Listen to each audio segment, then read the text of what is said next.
And I think fiction's a very good way of addressing unpalatable truths. So when Bobby asked me to write a story about a vampire, this came to mind immediately. So this is my story. It's called The Gift.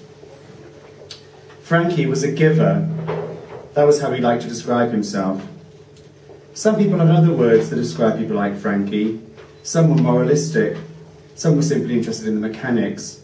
In some worlds, the worlds of gay porn or the world of male escorting, he would have been called a top.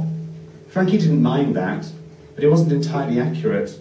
He didn't tell the whole story.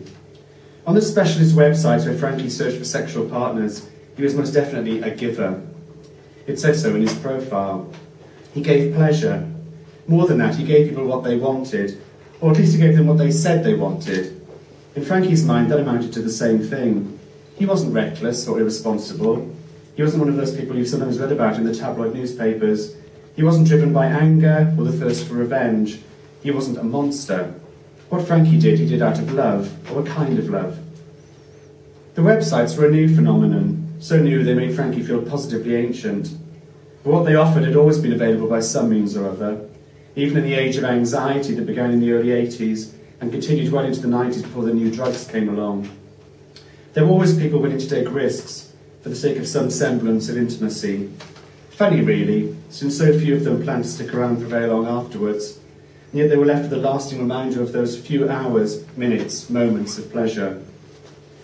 Frankie acquired the gift sometime in the mid-80s. He wasn't sure exactly when or from whom. It wasn't like in the movies.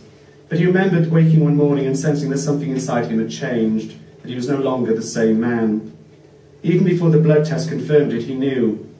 There were the night sweats, the chest infection, and those strange rashes. And then there was the look on the doctor's face, that tight smile, those kind eyes that tried to convey reassurance but couldn't. The doctor's face told Frankie that he was one of the infected, the walking wounded, the undead. She must have seen dozens of men react to the news, but none reacted quite like Frankie. He didn't shed any tears, or shudder with grief, or wail at the injustice of it. He simply laughed. And it wasn't even a nervous laughter. It was the laughter of relief, of having the awful uncertainty removed, of finally knowing. There was some comfort in knowing, even then. Better that than the endless anxiety, the sleepless nights. At least now he had no trouble persuading the doctor to prescribe sleeping tablets. One thing Frankie was pretty sure about was where it happened. It was at that club in Old Street, the one where men met for sex and desires and diseases were exchanged, but never phone numbers. To offer someone your phone number in a place like that was social suicide. People didn't go to the club people didn't go to the club looking for a relationship. As the club promoter liked to joke, it was eat in, not take away. And that suited Frankie just fine. He didn't want to go home with anybody. He didn't want to look through their record collection or see what books they had on their bookshelves. He didn't want to hear their opinions on pop music or politics or any of that stuff. He didn't want to know them. He just wanted to taste them. And the darkened anonymity of a club was the perfect place in which to do it. No questions asked. They were creatures of the night, Frankie and his friends. But as the years passed, the friends died and he was left alone. He didn't really mind being alone. In fact, he rather liked it. There was nobody left to worry about, nobody to visit in hospital, nobody to weep for or give eulogies to, nobody to feel guilty about. By right, Frankie should have been a prime candidate for what his counsellor calls survivor's guilt.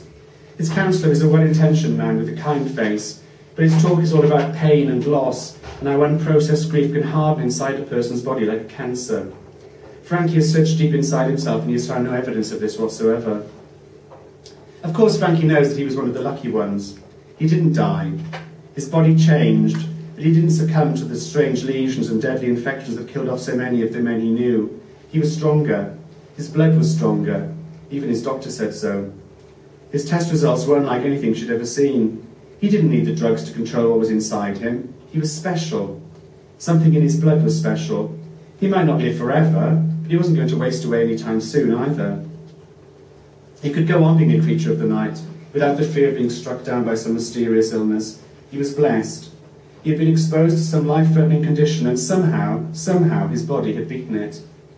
And maybe it was that sense of being blessed that removed any trace of survivor's guilt that Frankie may have felt. Maybe it was the fact that after all those years of fear and anxiety, he finally felt invincible. His mind was focused. He had a mission. He knew he had a gift. And because he was a giver, he knew it was a gift that he should share. Thank you.